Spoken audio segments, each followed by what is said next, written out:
आप लोगों ने पोस्टर लगाए यहाँ पर, फिर आज कांग्रेस के कार्यकर्ताओं ने भी लगा दिया पोस्टर। ये पोस्टर क्या है? एक मैसेज दिया जा रहा है कि हमारा नेता प्रधानमंत्री हो। तो हम लोग जिस पार्टी के कार्यकर्ता हैं तो अपने मुखिया को, अपने पार्टी के नेता को हम लोग भी चाहेंगे कि प्रधानमंत्री बने, सूबा के मुख्यमंत्री बने। लेकिन जो आज कांग्रेस पार्टी के कार्यालय पर जिस तरह से टिप्पणी करते हुए पोस्टर वार किया गया है, उसमें पूरी तरह से आरएसएस की मानसिकता झलक रही है। यह कहने की ठीक है, आप राहुल गांधी जी को प्रधानमंत्री बनाइए, हमको कोई एतराज नहीं है। मल्लिकार्जुन खड़गे जी को बनाइए, कोई एतराज नहीं है। और लेकिन उसी में कि 24 में राहुल गांधी जी, मैं स्वागत करता हूं, राहुल गांधी जी बने, अखिलेश यादव जी बने, ये बड़े नेताओं को इसका निर्णय करना है। लेकिन विपक्ष जो भाजपा बड़ी पार्टी है, ठीक है, भाजपा लगातार कह रही थी कि दूल्हा कौन है, दूल्हा कौन, उसको लेकर अभी लड़ाई होगी। तो वो तो होना इंडिया गठबंधन में शुरू हो गया, दरार तो आना शुरू ही हो गई है। ये पोस्टर जो लगा है, कांग्रेस पार्टी में जो मनवादी विचारधारा के हैं, मनु की संतानें हैं, जो आरएसएस से का कैडर पढ़ करके आए, वह कर सकते हैं। और यह इस पोस्टर को भारतीय जनता पार्टी के लोग भी इंडिया गठबंधन में दरार डालने के लिए भी लगाए होंगे। यह तो तहकीकात का विषय है, यह नहीं कि कांग्रेस पार्टी का कोई लगाया। हमें यह भी संदेह है ज्यादातर कि वह भारतीय जनता पार्टी का कोई कार्यकर्ता प्रायोजित तरीके से जो है सरकार के इशारे पर, भाजपा हाई कमान के इशारे पर वह पोस्टर लगाया है, जिसमें समाजवादी पार्टी पर इस तरह की ओछी टिप्पणी की गई है, जिसका 36.3% जनाधार हो, तो कांग्रेस पार्टी 2.33% ही जनाधार है उसका। 2024 लोकसभा चुनाव के लिए भाजपा को हराने के लिए 28 विपक्षी दलों ने एक इंडिया गठबंधन बनाया, जिसकी अगुवाई नीतीश कुमार ने किया। हालांकि जिस तरीके से नीतीश कुमार को प्रधानमंत्री के लिए दावेदारी के लिए बताया जा रहा था, लेकिन जिस तरीके से आजकल समाजवादी पार्टी हो या कांग्रेस पार्टी के कार्यकर्ता हैं, लगातार अपने अपने नेता को प्रधानमंत्री का भावी बता रहे हैं। इसी क्रम में लगातार पोस्टर भी लगाए जा रहे हैं, कार्यकर्ता पोस्टर लगा रहे हैं कि उनका नेता देश का प्रधानमंत्री हो। आज भी कांग्रेस पार्टी कार्यालय पर एक पोस्टर लगाया गया, जिसमें बताया गया कि 2024 में राहुल गांधी प्रधानमंत्री हो। इसके पहले समाजवादी पार्टी कार्यालय पर भी एक पोस्टर लगाया गया था। मैं तस्वीरों के माध्यम से वो पोस्टर दिखाऊंगा समाजवादी पार्टी कार्यालय का, जिसमें आगरा एक्सप्रेसवे पे अखिलेश यादव खड़े हैं और बताया जा रहा है कि दिल्ली का जो रास्ता है वो उत्तर प्रदेश से होकर जाता है। यानी साफ तौर पर बताया जा रहा है कि अखिलेश यादव देश के प्रधानमंत्री हो सकते हैं। बातचीत करेंगे हम समाजवादी पार्टी के कार्यकर्ता से कि किस तरीके से इस पोस्टर को देखा जा रहा है, क्योंकि आज कांग्रेस पार्टी कार्यालय पर भी एक पोस्टर लगाया गया है। लौटराम निषाद जी, आप इस पोस्टर को किस तरीके से देख रहे हैं? पहले समाजवादी पार्टी ने लगाया, आज आप लोगों ने लगाया, क्या है ये? देखिए, बेशक जो है कि उत्तर प्रदेश जो है देश का सबसे बड़ा सूबा है।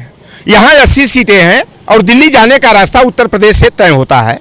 और हमारे जो है कि पूर्व प्रत्याशी जयराम पांडे जी हैं, जिन्होंने दिल्ली की दूरी 550 किलोमीटर दिखाए हैं, और लोकसभा की सीटें पूरे देश से 543 होती हैं। और जो मैजिक नंबर होता है, जादुई आंकड़ा जो होता है सरकार बनाने के लिए 272 का होता है। और लोकतंत्र में जो भी किसी तरह से जोड़ तोड़ करके 272 का आंकड़ा पूरा कर लिया, वह देश का प्रधानमंत्री बन जाता है। और कई ऐसे अवसर आए हैं। कांग्रेस का जो देख लीजिए कि आप 124 सीट 142 सीटों पर 10 साल सरकार चलाई। और समाजवादी पार्टी जो है कि सबसे बड़े उस सहयोगियों की टीम में रहे हैं। 39 हमारी 39 सीटें 2004 में थी। यूपीए 1 की सरकार डॉक्टर मनमोहन सिंह जी के नेतृत्व में बनाया गया। हमारी 24 सीट थी 2009 में, हम लोगों ने डॉक्टर मनमोहन सिंह जी को फिर समर्थन देके बनाया। और एफडीआई का मुद्दा रहा हो, चाहे जो है परमाणु करार का अमेरिका से मुद्दा रहा हो, चाहे राष्ट्रपति चुनाव का मुद्दा हो, अगर समाजवादी पार्टी बाहर हो गई होती, यानी कि कांग्रेस से हाथ खींच लेती, तो वो कांग्रेस की सरकार न बन जो है धड़ाम हो जाती। लेकिन हम लोगों को यह विश्वास है कि अगला जो है उत्तर प्रदेश का सबसे बड़ा जो सूबा है उत्तर प्रदेश, जहां लोकसभा की 80 सीटें हैं, और इंडिया गठबंधन के तहत समाजवादी पार्टी बेशक 60+ सीटों पर चुनाव लड़ेगी। 60 लड़े, 65 लड़े, इससे कम पर नहीं लड़ना है, जहां तक हम लोगों को है ये अंदाजा। अब ये तो बड़े नेताओं को तय करना है। एक सवाल है लौटराम निषाद जी, जिस तरीके से आप लोगों ने पोस्टर लगाए यहाँ पर, फिर आज कांग्रेस के कार्यकर्ताओं ने भी लगा दिया पोस्टर। ये पोस्टर क्या है? एक मैसेज दिया जा रहा है कि हमारा नेता प्रधानमंत्री हो। हर कार्यकर्ता, कौन कार्यकर्ता नहीं सोचता है कि हमारे पार्टी के मुखिया जो है प्रदेश के मुख्यमंत्री बने, देश के प्रधानमंत्री बने। ये तो उत्साह हर कार्यकर्ता की होती है। आप क्या अपने परिवार के सदस्य को नहीं चाहते? कोई आईएएस बने, पीसीएस बने, जज बने, कलेक्टर बने, तो आप भी सोचते हैं कि आपके परिवार के सदस्य, आपके बच्चे, भाई भतीजे बने। तो हम लोग जिस पार्टी के कार्यकर्ता हैं, तो अपने मुखिया को, अपने पार्टी के नेता को हम लोग भी चाहेंगे कि प्रधानमंत्री बने, सूबा के मुख्यमंत्री बने। लेकिन जो आज कांग्रेस पार्टी के कार्यालय पर जिस तरह से टिप्पणी करते हुए पोस्टर वार किया गया है, उसमें पूरी तरह से आरएसएस की मानसिकता झलक रही है। यह कहने की ठीक है, आप राहुल गांधी जी को प्रधानमंत्री बनाइए, हमको कोई एतराज नहीं है, मल्लिकार्जुन खड़गे जी को बनाइए, कोई एतराज नहीं है। और लेकिन उसी में कि 24 में राहुल गांधी जी, मैं स्वागत करता हूं, राहुल गांधी जी बने, अखिलेश यादव जी बने, ये बड़े नेताओं को इसका निर्णय करना है। अजय राय जो है कि 2027 में प्रदेश के मुख्यमंत्री बनेंगे, और समाजवादी पार्टी का जनाधार उत्तर प्रदेश में कुछ नहीं है। इस तरह का भाई 2019 का भी विधानसभा चुनाव संपन्न हुआ है, 36.3% हमारा समाजवादी पार्टी का वोट शेयर है, और वह कांग्रेस पार्टी कर रही है कि जो भी हो वो आरएसएस का है व्यक्ति, वो कट्टर आरएसएस का व्यक्ति है जिसने पोस्टर लगाया है और लगवाया है। ये बताइए हमको, ये ठीक है कि आप लोग चाह रहे हैं कि अखिलेश यादव प्रधानमंत्री बने, कांग्रेस के सोच रहे राहुल गांधी, लेकिन विपक्ष जो भाजपा बड़ी पार्टी है, ठीक है, भाजपा लगातार कह रही थी कि दूल्हा कौन है, दूल्हा कौन, उसको लेकर अभी लड़ाई होगी, तो वो तो होना इंडिया गठबंधन में शुरू हो गया, दरार तो आना शुरू ही हो गई है। ये पोस्टर जो लगा है, कांग्रेस पार्टी में जो मनवादी विचारधारा के हैं, मनु की संतानें हैं, जो आरएसएस से का कैडर पढ़ करके आए, वह कर सकते हैं। और यह इस पोस्टर को भारतीय जनता पार्टी के लोग भी इंडिया गठबंधन में दरार डालने के लिए भी लगाए होंगे। यह तो तहकीकात का विषय है, यह नहीं कि कांग्रेस पार्टी का कोई लगाया। हमें यह भी संदेह है ज्यादातर कि वह भारतीय जनता पार्टी का कोई कार्यकर्ता प्रायोजित तरीके से जो है सरकार के इशारे पर, भाजपा हाई कमान के इशारे पर वह पोस्टर लगाया है, जिसमें समाजवादी पार्टी पर इस तरह की ओछी टिप्पणी की गई है, जिसका 36.3% जनाधार हो, तो कांग्रेस पार्टी 2.33% ही जनाधार है उसका पूरे उत्तर प्रदेश में। एक सीट राज्यों में भी तो उसकी सरकार है, वो बेशक पहले तो देखना है ना कि दिल्ली से जाने का रास्ता कहाँ से तय होता है, उत्तर प्रदेश से होता है, और उत्तर प्रदेश की भूमिका को हटा दिया। हम यहाँ करेंगे दूल्हे वाली।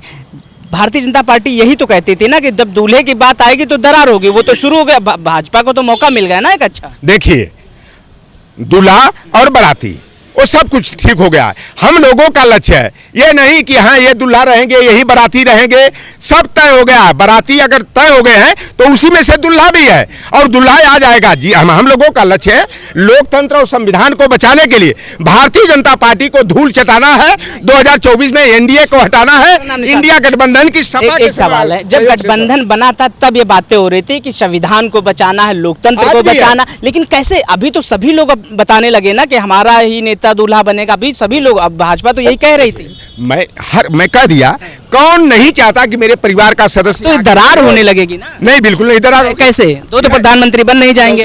ये लौटर राम का जो है कि इस तरह की तफरी करे। आज पोस्टर वार अभी आप लोग सपा और कांग्रेस में लड़ाई तो चल ही रही थी, आपको पता ही, तमाम बयानबाजी हो रही थी, आपको पता ही होगा। तो मध्य प्रदेश चुनाव को लेकर के सीटों के बंटवारे, अब ये पोस्टर के बाद कहीं ऐसा तो नहीं होने लगेगा? नहीं, बिल्कुल हम लोग भी वाच कर रहे हैं, पता हमने कह दिया ना कि वह कांग्रेस पार्टी का जो आरएसएस का कैडर है वह भी इस तरह से किया होगा, क्योंकि बेशक वो कांग्रेस में रहते हैं लेकिन सोच उनकी कांग्रेस के विरोध में रहती है। वह कैसे भारतीय जनता पार्टी की जो नीतियां हैं, गुरु गोलवलकर की जो 2 किताबें, bunch of thoughts we are our nation who defined है, जो मनुस्मृति का वर्ण व्यवस्था, जाति व्यवस्था और सोशल स्ट्रेटिफिकेशन, सामाजिक स्तरीकरण की व्यवस्था, जिन्होंने 6743 जातियों उपजातियों में हमारे ओबीसी एससी एसटी को बांटे हैं, तो वह तो डिवाइड एंड रूल की पॉलिसी सोचते हैं। अपना भला जगमा ही यह समाज चाहे चूल्हा भान में, उनको बस है कि मेरी दुकान चलती रहे, मेरा भला होता रहे, बहुजन वर्ग जो है लूटता पिटता रहे,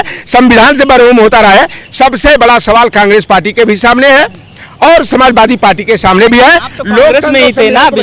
मैं तो अभी कांग्रेस में मैं असहज महसूस कर रहा हूं। कैसे आपको पता चला वहाँ आरएसएस के लोग, आप समझ गए थे इसीलिए वहाँ से चले आए? मैं खोजी पत्रकार हूँ, चेहरा रहता है पश्चिम, लेकिन कान मेरा सतर्क रहता है कि किधर से क्या ध्वनि आ रही है। और मैंने उस ध्वनियों को परखा कि लोगों का था कि एक एक करके जो है वो आरएसएस की भाषा थी कि समाजवादी पार्टी को खत्म करना है, बसपा को खत्म करना है, और भाजपा और कांग्रेस में आमने सामने की लड़ाई हो, आगे वाली 29 वाली वो उनका ये पैटर्न था। लड़ाई लगाई जा रही है क्या? वो कुछ जो न वो आरएसएस वाले जो लोग हैं ना वो यही गुड़ागड़ित में लगे रहते। अरे आरएसएस ऐसा संगठन है जो भाई से भाई को लड़ा देते हैं, पति और पत्नी को एक खाट से 2 खाट पर कर देते हैं, पति पत्नी में तलाक करा देते हैं। आरएसएस की विचारधारा। आपका कहने का मतलब है कि सपा और कांग्रेस को लड़ाया जा रहा है। एक कुछ आरएसएस वाले हर स्तर पर लगे। गोदी मीडिया वाले क्या कर रहे हैं आप बता दो ना। आप तो भाई हो, आप लोग नहीं रहते तो क्या जनता तक हम लोगों की आवाज पहुंच पाती क्या? ये जो गोदी मीडिया है वह जो है हर हाल में इंडिया गठबंधन को कमजोर करने का, उसमें विघटन डालने के लिए तमाम तरह की जो गुड़ागड़ित कर रहे हैं, एक्सरसाइज कर रहे हैं, गलत बयानबाजी घुमा फिरा के कर रहे हैं और हम जैसे नेताओं को उलझा करके उल्टा बयान डलवाने का हर संभव प्रयास करते हैं कि ऐसा ये बयान दे दे कि कांग्रेस और समाजवादी पार्टी में दूरी हो जाए। लेकिन हमारे नेता युवा हृदय सम्राट अखिलेश यादव जी और जननायक के रूप में उभरे, जिनको भारतीय जनता पार्टी ने गोदी मीडिया के माध्यम से पप्पू कहा था, आज जो है जब वो पदयात्रा करके जननायक के रूप में उभर गए तो भारतीय जनता पार्टी की ना रातों की नींद हराम हो गई है। आप नहीं देख रहे हैं एनसीईआरटी के पाठ्यक्रम से इंडिया शब्द हटाया जा रहा। अरे बेईमानों, कहां से इंडिया हटाओगे? इंडिया तो रच बस गया। एक तरफ आप हिंदी की बात करते हो और अपने बेटे बेटियों परिवार के बच्चों को जो है क्रिश्चियन मिशनरी के स्कूलों में पढ़ाते हो, आप कॉन्वेंटेड स्कूल में पढ़ाते हो, भेज करके अमेरिका की यूनिवर्सिटी, इंग्लैंड की यूनिवर्सिटी में पढ़ाते हो, तो पहले अपने बच्चों को प्राइमरी स्कूल में पढ़ाना शुरू करो, तब हिंदी की बात करो। तो इंडिया कहां से हटाओगे? अरे भाई एम्स का नाम क्या रखोगे? IIT IIM का क्या रखोगे? इंडिया पोस्ट इंडियन रेलवे का, इसरो का नाम क्या रखोगे? डॉक्टर नामनिशा जी, एक सवाल रहेगा, क्या मतलब आप चाहते हैं या लोग चाहते हैं कि अब देश का प्रधानमंत्री जो हो पिछड़ा हो या दलित हो, इस तरीके का होना चाहिए? आप राहुल गांधी जी भी चाहते हैं कि कोई पिछड़े का बेटा या दलित का बेटा प्रधानमंत्री बने। मैं राहुल गांधी जी की बात कर रहा हूं, मेरी साइकोलॉजी ये बता रही है। मैं भी जो है सोशल साइकोलॉजी का स्टूडेंट रहा हूं, तो राहुल गांधी जी को प्रधानमंत्री बनने की का लालच नहीं है। देखिए कई बार पदयात्रा चल रही थी ना, उन्होंने क्या कहा था? उन्होंने कहा मुझे प्रधानमंत्री बनने की अभिलाषा नहीं है, मेरा लक्ष्य है कि भारतीय जनता पार्टी जो लोकतंत्र संविधान को मिटा रही है, सामाजिक न्याय की कमजोर करे, उसको बचाना लक्ष्य है। राहुल गांधी को प्रधानमंत्री बनना होता ना तो 2004 में भी 2004 से 2014 के बीच में वह कभी भी बन सकते थे। यह कांग्रेस पार्टी देखिए वास्तव में बलिदानियों की पार्टी है और राहुल गांधी के परिवार के, उनकी दादी हो चाहे उनके पिताजी हो, देश के लिए बलिदान हुए। जब देश में सत्ता का हस्तांतरण 15 अगस्त 1947 को हुआ, जब हुकुम सिंह यादव जी लॉर्ड माउंटबेटन के जो OSD थे, बागपत के निवासी थे, लाल किला पर झंडा फहराए, तो हमारी भी इच्छा है कि 2024 में युवा हृदय सम्राट अखिलेश यादव जी वहां झंडा फहराए लाल किला पर। मैं एक कार्यकर्ता की तरह परिवार का सदस्य होने के नाते, अगर कोई दलित प्रधानमंत्री बना दिया जाए मल्लिकार्जुन खड़गे, तब तो सब सही रहेगा। बिल्कुल मल्लिकार्जुन खड़गे पर उंगली नहीं उठाया जा सकता। वो सामाजिक न्याय की मायावती भी तो ये कह रही थी, मायावती भी यही कह रहे थे ना कि नहीं, मायावती ने ये कहा था ना कि राष्ट्रपति तो आप बना दे रहे हो द्रौपदी मुर्मू को, लेकिन ठीक है, लेकिन प्रधानमंत्री जिसके पास असली पावर होती है उसको दलित बनाना चाहिए ना, तब तो मैसेज जाए दलितों के बीच भाजपा में। वह नीति जो है ना कि साफ करे कि अगर दलित के बेटा को या बेटी को अगर प्रधानमंत्री बनाना चाहती है तो अपनी जीत छोड़े ना। क्या दलित प्रधानमंत्री बनेगा तो मायावती बड़ी काबिल हो गई है, आ जाने इंडिया गठबंधन में और कहें कि हमारे कार्यकर्ता, मेरी पार्टी चुनाव नहीं लड़ेगी, मेरे बहुजन समाज पार्टी का हर कार्यकर्ता दलित को प्रधानमंत्री बनाने के लिए इंडिया गठबंधन के प्रत्याशियों को जिताने का काम करेंगे। तब मायावती का मालूम हो कि कितना वो दलित हितैषी है, कितना वो बहुजन हितैषी है। दूध का दूध और पानी का पानी हो जाएगा। प्रधानमंत्री दलित बने जरूर, लेकिन बने तो मायावती बने। काहे को बने भाई? मायावती स्वार्थी हैं, खुद के लिए सोच। देखिए विधानसभा चुनाव में समाजवादी पार्टी की सरकार बनने से कोई रोक नहीं सकता था। मैं तो क्षेत्रों में जाता था। मायावती जी ने एक बयान क्या दिया था जानते हैं? विधानसभा चुनाव से भाजपा के इशारे पर उन्होंने कहा था कि अगर जहां मेरा प्रत्याशी कमजोर हो और यह महसूस हो कि सपा समाजवादी पार्टी का प्रत्याशी जीत रहा है तो वहां भारतीय जनता पार्टी के प्रत्याशी को वोट दे दो। यह काम किया था भारतीय जनता पार्टी के रिमोट से संचालित होकर के 2022 के चुनाव में इन्होंने भूमिका अदा किया था। और कई ऐसे अवसर आए कि इन्होंने जो है भाजपा के इशारे पर चलने वाला इनका काम दिखाई दिया है, लेकिन देर आए दुरुस्त आए। अगर वह देश का प्रधानमंत्री पिछड़ा को, दलित को, अरे भाई अंबेडकर जी को, अगर जो साहू जी महाराज जैसे लोग, ज्योतिबा फूले जैसे लोग, जिनको डॉक्टर भीमराव अंबेडकर जी अपना गुरु मानते थे, तो दलितों को बढ़ाने में तो पिछड़ों ने बड़ा काम किया। सयाजी गायकवाड़ जी यादव बिरादरी के थे, बड़ौदा रियासत के रियासतदार थे।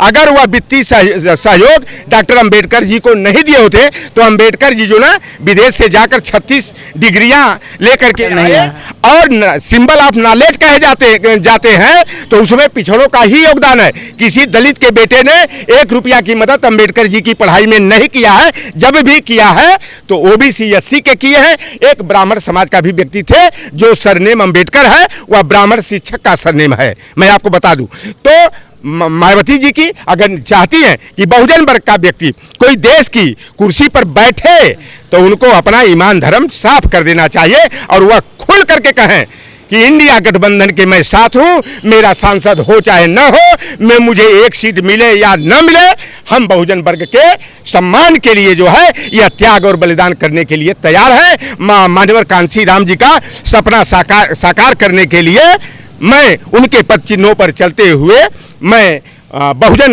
वर्ग के व्यक्ति को देश की सत्ता पर 2024 के चुनाव में जीता करके और 2024 में जो लाल किला पर झंडा रोहण हो, कोई पिछड़ा का कोई दलित का बेटा झंडा रोहण करे।